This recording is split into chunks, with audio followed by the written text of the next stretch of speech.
চিকিৎসা বিজ্ঞানে এগিয়ে যাচ্ছে বিশ্ব।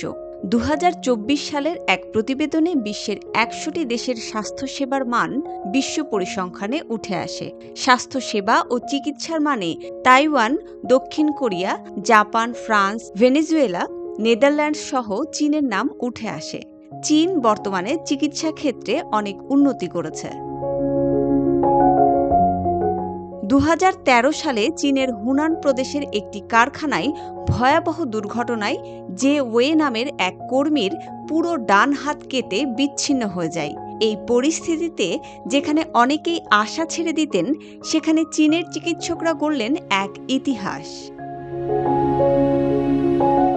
শরীর থেকে বিচ্ছিন্ন হাতটি বাঁচিয়ে রাখতে চীনের চিকিৎসকরা এক অভিনব সিদ্ধান্ত নেন।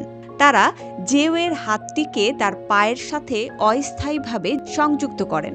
উদ্দেশ্য ছিল হাতটিতে রক্ত সঞ্চালন অব্যাহত রাখা, যাতে কোষগুলো জীবিত থাকে এবং ভবিষ্যতে প্রতিস্থাপনের উপযোগী হয়।